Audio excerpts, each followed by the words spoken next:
Okay. On with the new season, I guess. And this is Color Kyle, and welcome to Wheels of Fury.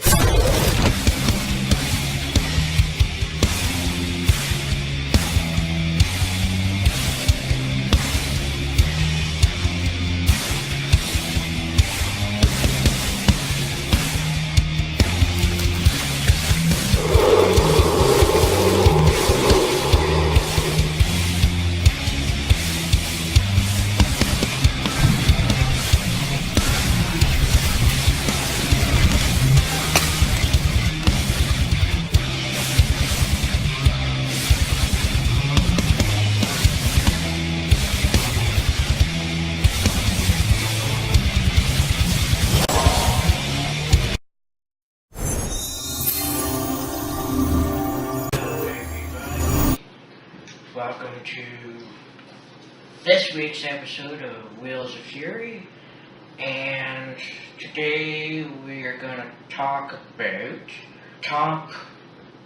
insert number here, list of favorite or best or most enjoyed commentators in wrestling.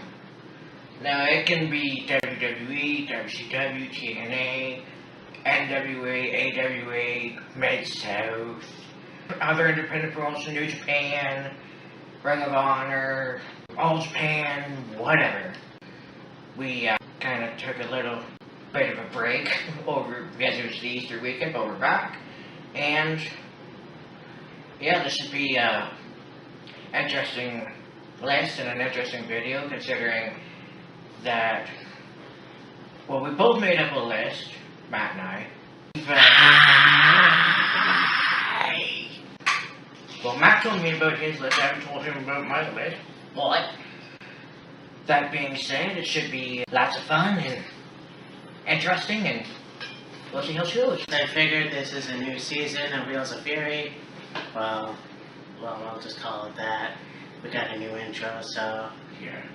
we talked about it last week, or 2 weeks ago. Kyle mentioned about doing a top 10 commentators of wrestling, so yeah, basically what he said. So I got my list together, Kyle's got his list together. So let's do it.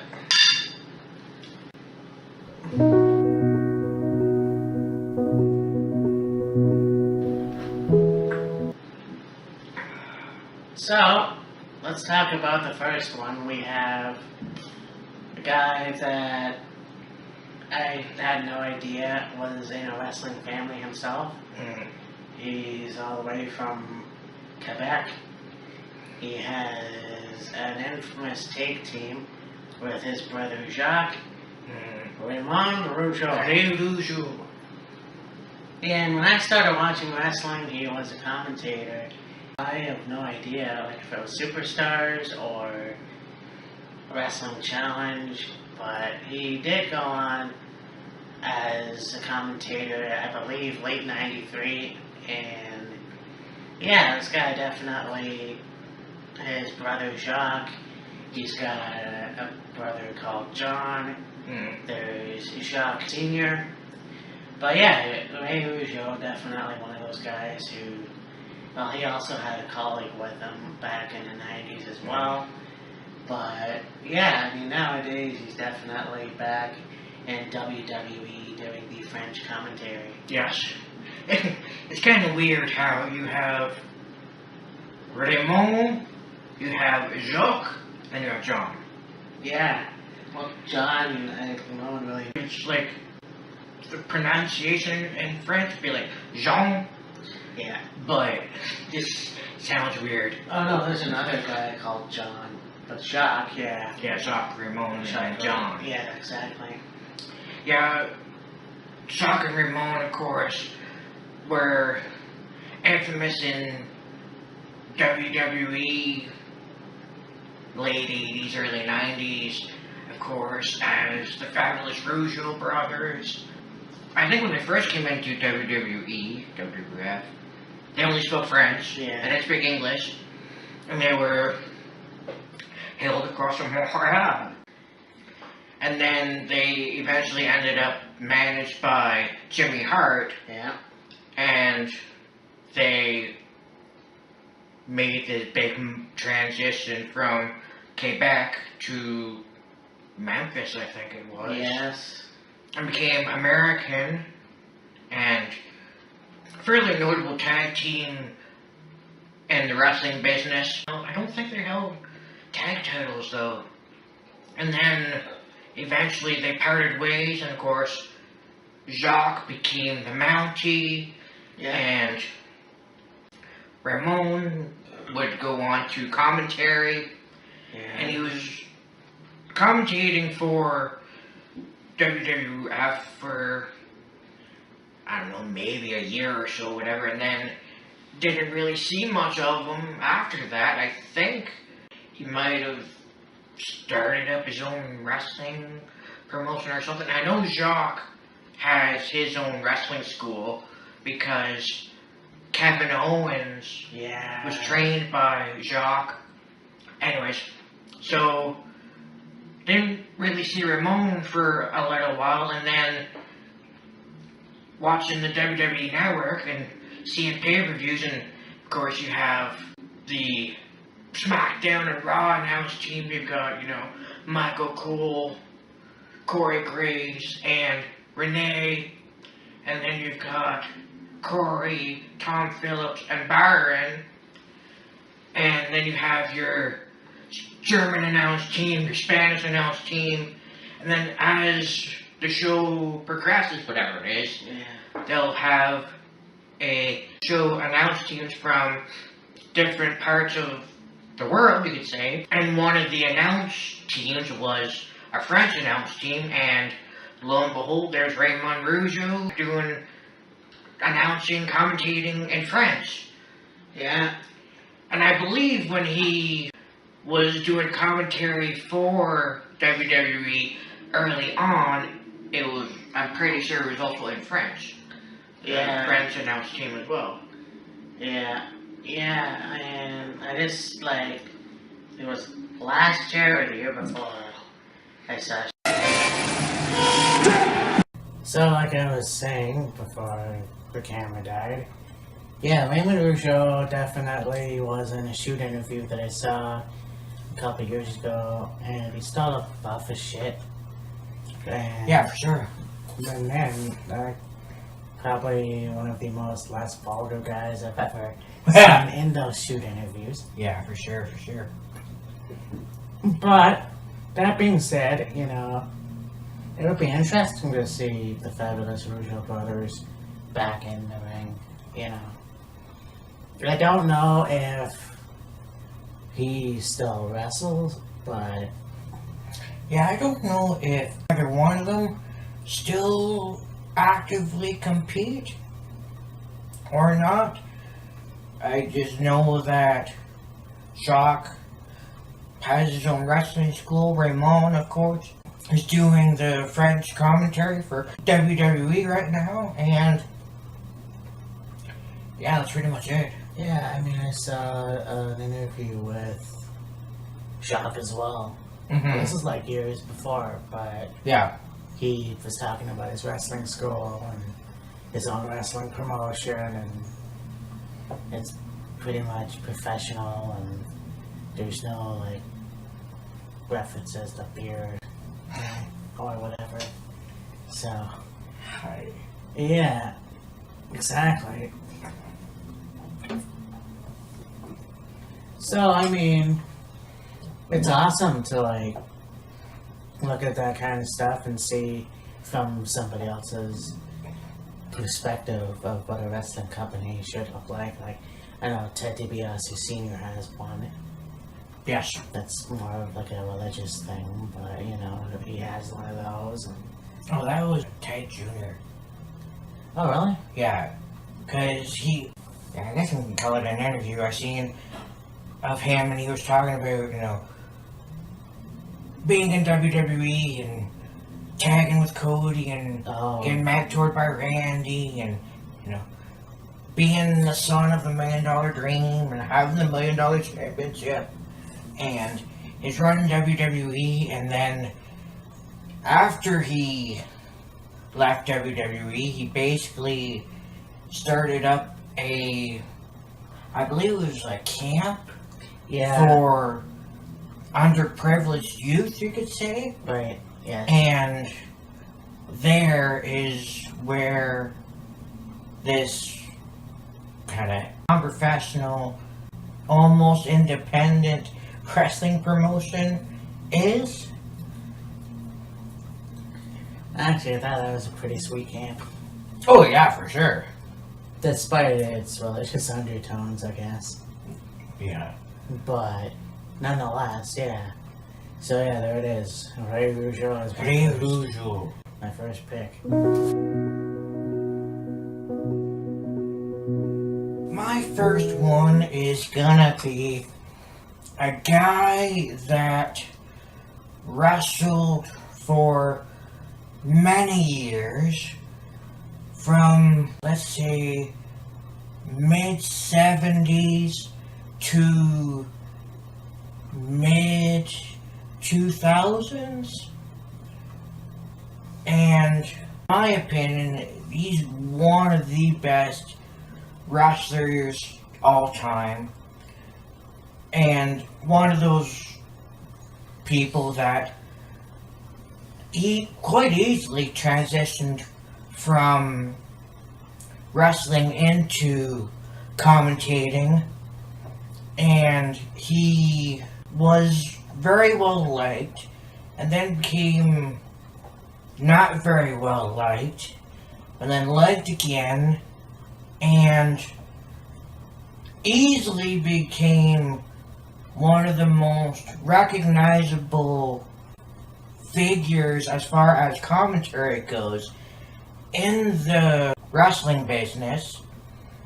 We almost lost him one time on a live show in Montreal, but he's still with us, and every now and again he'll pop up on a pre-show for a pay-per-view. Jerry Lawler, The King himself. the King. And I remember the day I remember the time that he debuted in WWE as the commentator.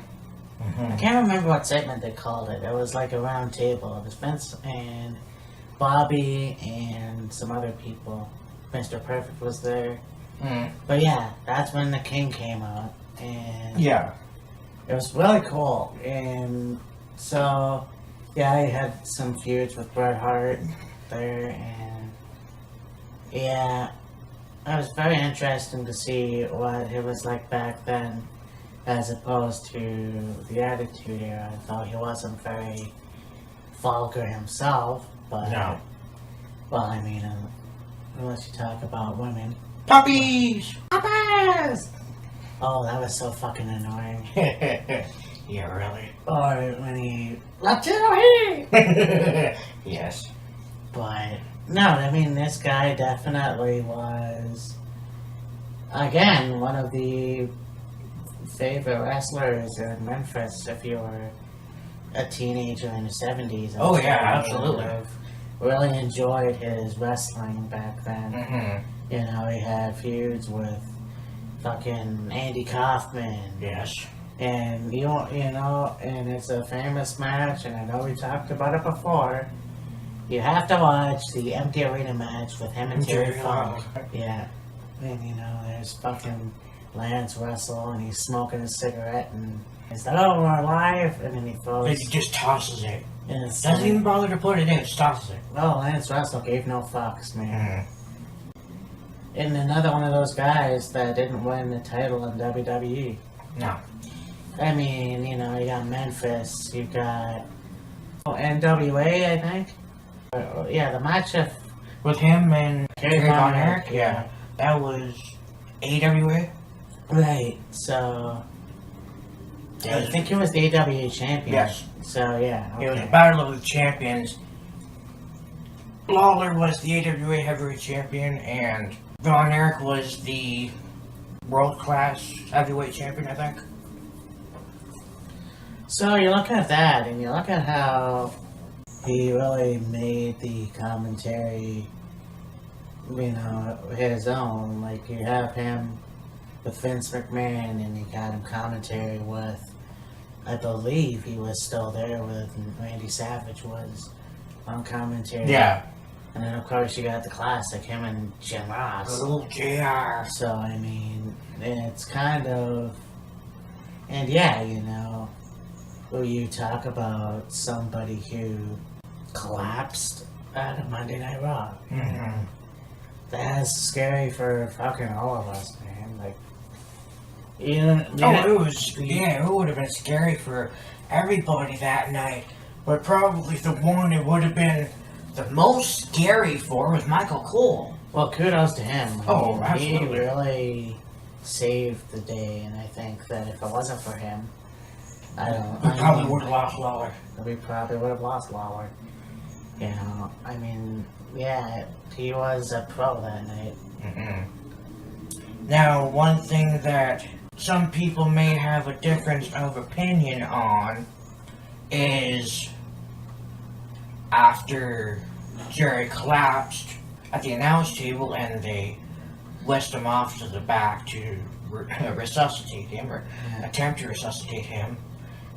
It was only Michael Cole, and he said, well, this is what happened, and this is the situation, so out of respect for him, we're not going to have any more commentary for the rest of the show. And it's like, okay, I understand the show must go on, and you want to do the respectful thing, but at the same time, it's like, if you're going to watch the rest of the show, you better hope to hell you don't gotta fucking piss or, get something to eat in the kitchen, because you might miss something and you're screwed.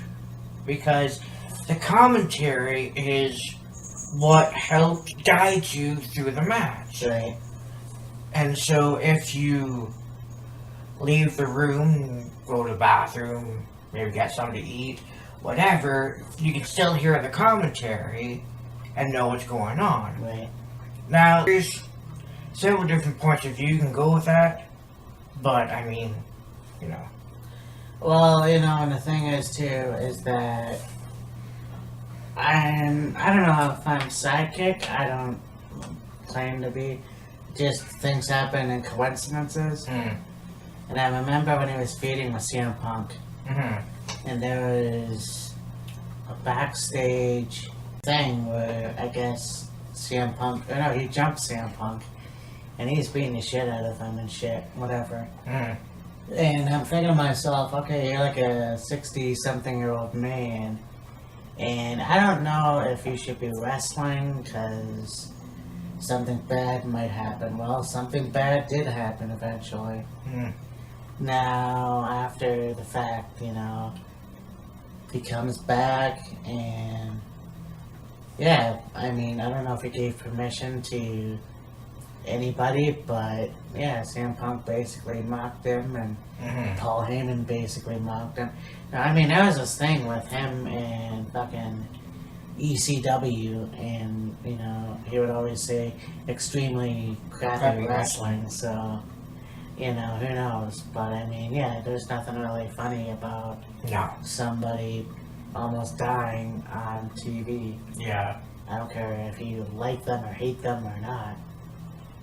It's kind of like the Paul Bearer thing. I don't know. They probably talked to Jerry to see if it was okay, but who knows? Mm.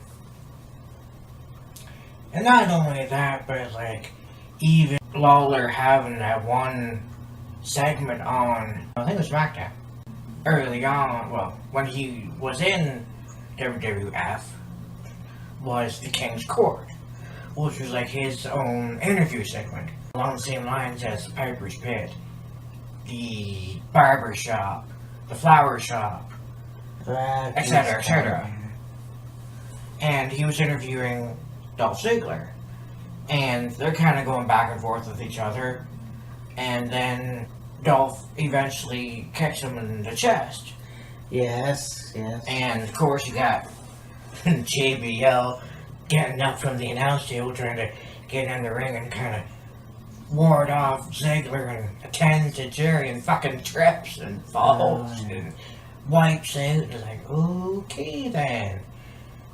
But I mean, give credit to JBL for doing the right thing, even though he did trip and fall. And I'm sure they would have been like, okay, this is what's gonna happen. You're gonna be in the ring, you're gonna introduce Dolph, you're gonna have a back and forth banter.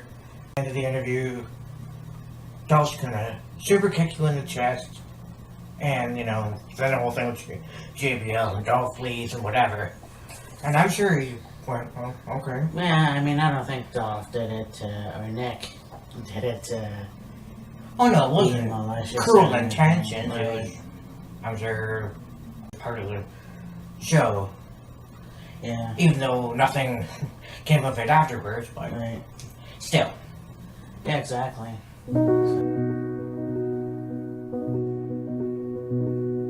Yeah.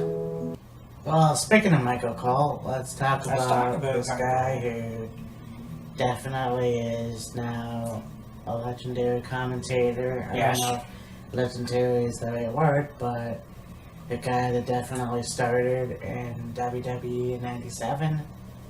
It's kind of funny, a young Michael Cole. But yeah, he used to do backstage interviews and With Rock and Austin Yeah. and Ozzy and Taker and probably Kane and Divas, and probably the most notable thing that ever happened with Michael Cole back then, getting wedgies by DX. yeah. Oh god, yeah, they hazed the hell out of that Oh, guy. they hazed the hell out of him so much. But look at the guy who's also, they say he's a former war correspondent, Mhm. but I'm trying to find footage of that. I can't really, I don't know what a war correspondent is really, but Basically, somebody that they send to. Okay, let's say there was a war going on in. There might be some controversy here. Iraq right now. right. Michael Cole would be working for CNN, for example. Hmm. And they'd be like, okay, well, we want you to fly out to Iraq and go wherever and give the news on what's going on in Iraq right now. Right. Yeah, okay, I see what you're saying. Yeah. I never really understood that. I thought maybe he'd be like a part of a news team, but Kinda, yeah. yeah. But anyways, yeah, so here's a guy that definitely was one of the best commentators of that time. Him and Taz definitely. Him and Taz were great together. Yeah. But there is definitely that part of the decade where he was a heel, Mm-hmm. the terrible heel. Well, I don't know. I think he did a good job. He was a slime ball, definitely, Yeah. for sure. Trying to hit on AJ Lee. I Mhm. get that. Was kind of creepy. But, Yeah. yeah. Here's this, I'd say, 30-something-year-old dude trying to hit on a girl that's, 25. 24, 25. Yeah. I mean, don't get me wrong, I probably would do the same thing. But anyways, yeah, so there's a guy that definitely is a really good commentator. Oh, absolutely. And look at this, when he was a heel and whatever. You could take him or leave him, but his feud with Jerry Lawler, definitely. Yes. You see the coal mine, the guy behind glass, and He has his own, personal protective box that's made of, bulletproof glass, and he got his own, table and headset and monitor, and yeah. he'd be cutting people off, and, everybody remembers Michael Cole for being a very good commentator and being well received, but that period of time where he was a heel, you could say, he did actually a pretty good job. Right.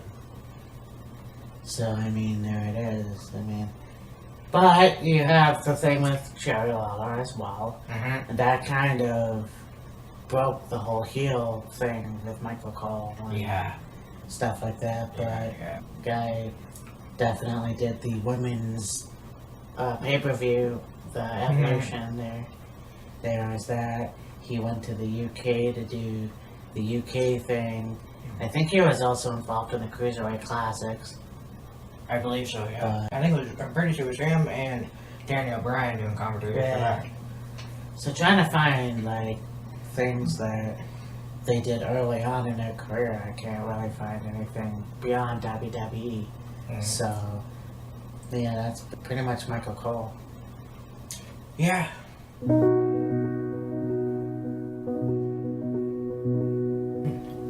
Alright. On the topic of people that we've already made mention of and should talk about a little more. Talked about Jerry Lawler. How about we go a little bit more into that genre, if you will, and talk about good old JR. Oh, yeah. I mean, he started with the WWE at WrestleMania 9, Yep. and before that, he was doing commentary for, I think it was the NWA at that point.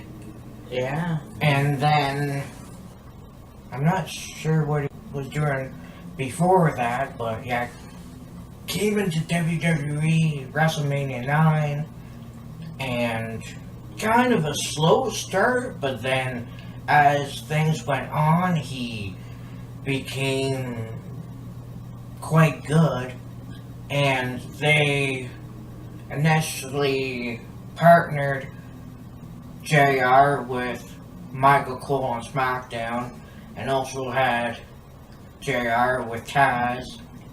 And during the whole Invasion thing in 2001, they had JR partnered with Paul Heyman, Yes. and then eventually partnered JR with Lawler, and they became easily one of the most recognizable, and you could even say best, Raw commentators of all time. Yeah. Just the back and forth banter between the two of them during matches and stuff like that was just awesome to watch. And not only that, but you've got JR's impressive one-liners. Slobber knocker, I'm like a government mule. Jezebel. He always say Jezebel quite a bit. Yeah. Or probably the most notable one, as God is my witness, he's broken in half. Somebody stop the damn match. You know. So, I mean, yeah, and this guy definitely was hazed a lot in WWE. Mm-hmm. I mean, his first WrestleMania, he had to wear a fucking toga. Which doesn't really, but is what it is, you know, you gotta do what you gotta do. But, you know, this guy who later on in life suffered from Bell's palsy. Yes. And took time off, came back, was a heel for a while. Mm-hmm. I think he introduced, like, fake Diesel and Yes, he fake did. Razor Ramon. There's a stint they also had with him and Dr. Death Steve Williams. Right, yeah. Yeah, I do kind of remember that. Mhm. So, I mean, that's kind of interesting. But, you know, having the unfortunate duties to call Owen Hart's death. Yes. But, yeah, you talk about him with Paul Heyman in 2001. You go all the way to the early 90s. You got Paul Heyman and Jim Ross in WCW. Yes. You know, we have Jim Ross becoming part of the Kiss My Ass Club, Mm-hmm. you know. Yeah, he was being hazed quite a bit, and I guess that's a testament to him for coming back to do WrestleMania 33. You know, you would think he would not return. Mm. It was only for one match, but of course it just so happened to occur shortly after his wife passed away. Oh, yeah. Yeah, so credit to him for doing that as well. And there's something that really was, I guess, it was kind of awesome to watch. Him and Paul Heyman had one of the biggest feuds in WWE in 2000, 2001, and whatever. But you watch Paul Heyman do his special in New York, and he invites JR, and he's holding JR's hand while he's talking about his wife. And that's, wow, like, Yeah. to see people who you can only see on screen hate each other, they really did show compassion for each other. Oh, absolutely. So, I mean, that's really awesome. Yeah, for sure. But, For sure. yeah, I mean, JR definitely had, and I trying to find early work. He starred in Man on the Moon, the biopic of Andy Kaufman. Now, whether that was actually him, I don't even know if he called the match with Andy Kaufman and JR, but, or Andy Kaufman and the women that he wrestled. Yeah. So I'll have to look that up now. But yeah, I think the earliest things I saw was him in NWA. Yes.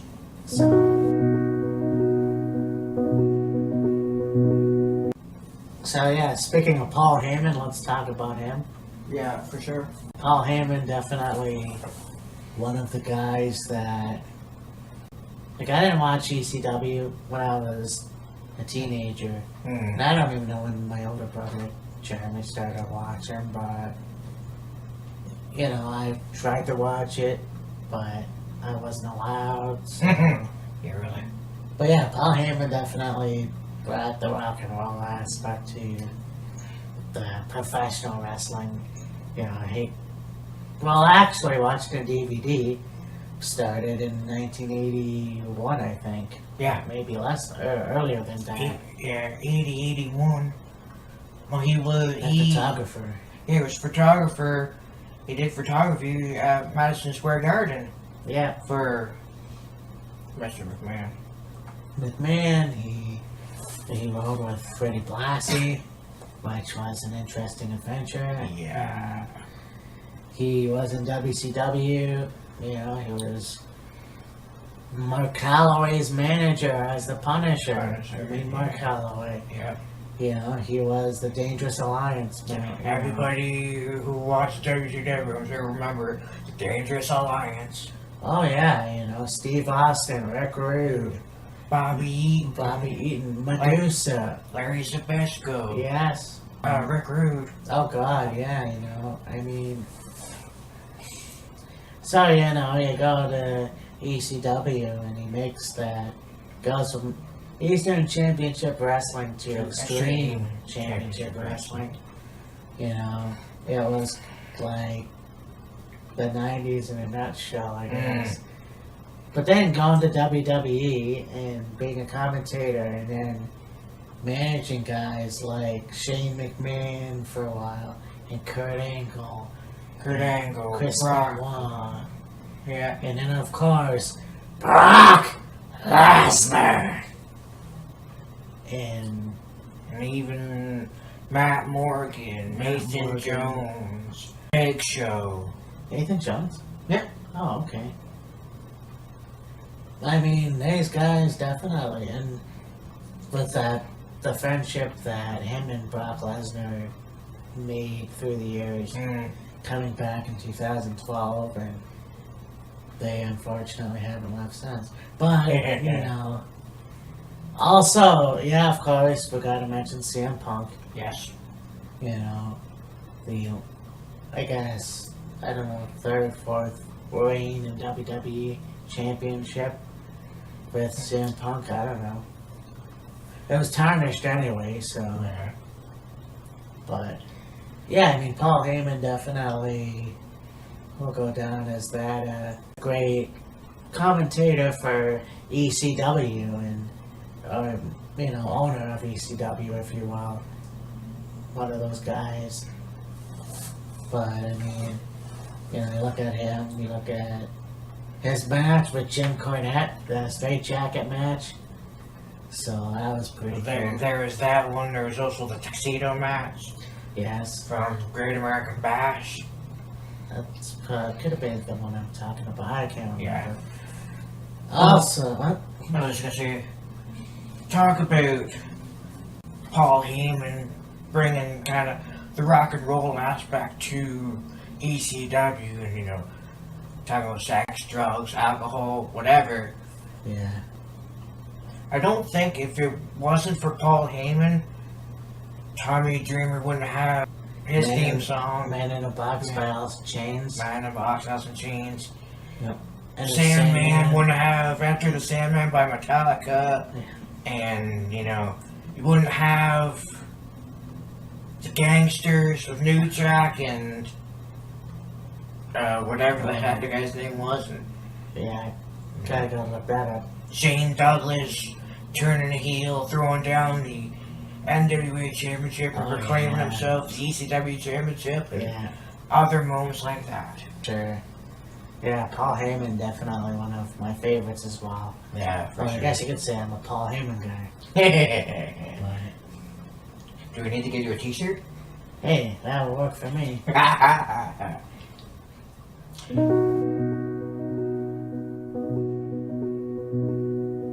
Well, seeing as how we've kind of been on a rather lengthy topic about ECW, let's talk about Oh my God! Oh my god! Joey Styles. Yeah, oh yeah.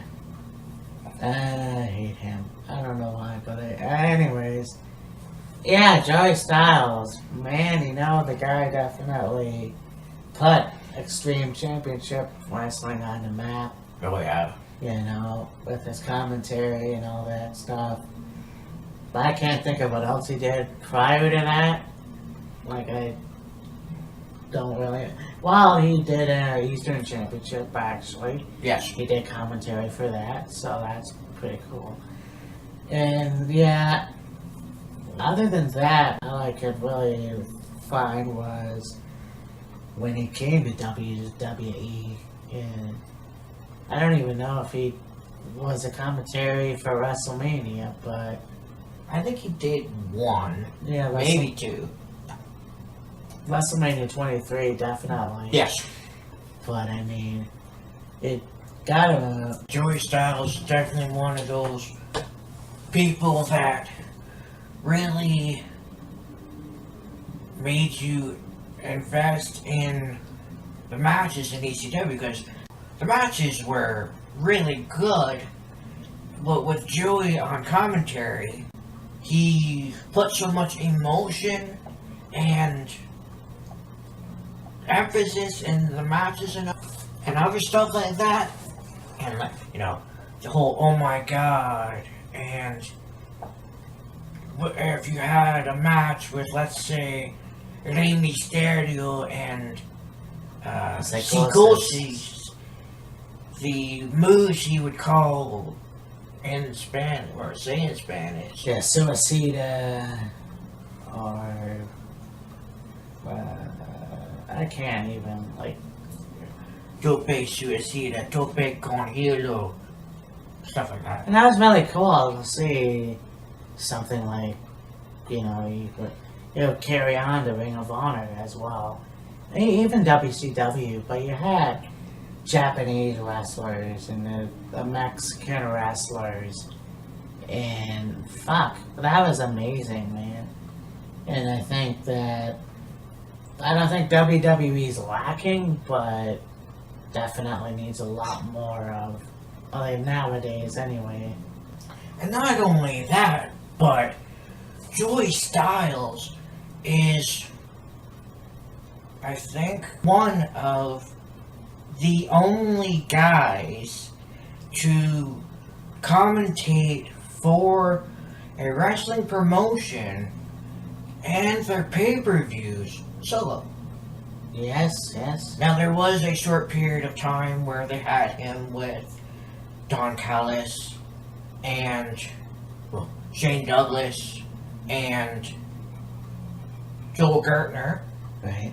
but for the most part, he did commentary on his own, and no other wrestling promotion has done that, and I think that's really what made ECW more special, you could say, because, I mean, you talk about JR and Jerry Lawler, talk about Michael Cole and Taz, Michael Cole and Lawler, Michael Cole and JR, Michael Cole with Renee Young and Corey Graves, so on and so forth, but no other promotion has done solo commentators, and I think Paul Heyman was like, okay, we've got all these wrestling promotions doing, you could say, two-man commentary teams. Well, let's have one guy do it and see what happens. And it worked out really well. Oh, yeah. Yeah, for sure. And Joey being solo and not having the color in the commentary, you could say, so to speak, he pretty much had to do the job of both by himself. Yeah. Talk about the matches, what was going on in the match, the moves, the story, what led up to the rivalry and other stuff like that, plus provide color to the commentary as well, with things like, oh my god, and Fight! Yes, that as well, and so many other things. Yeah, for sure. I have a feeling you're gonna be fucking hoarse by the time this thing's done. No, only with Joey Styles. Yeah, but the thing about Joey, when he came to WWE, he did a really good job. The way they ended his on TV stint, if you will, kind of shitty. Yeah, well, and that's the thing, he comes out and he just goes a shoot, berating the WWE. There's a lot of truth to that, calling them sports entertainers. But we talked about that a bunch, talking about other things besides focusing on the match with the wrestlers in the ring. And I mean, he said some other things I don't agree with, but yeah, I mean, that's kind of where Joey kind of just left off, and that was the last time we ever heard from him. Yeah. Not quite sure what he's doing now, but well, there was something mentioned after he left doing the on-screen commentary stuff, was he started doing stuff for the WWE Network, like after merchandise sales or whatever, and I think he's still doing that today. okay. I'm not 100% sure on that, but Well, anyways, we're gonna cut this short. This will be part one of our show, so to speak. So we'll be back in a second.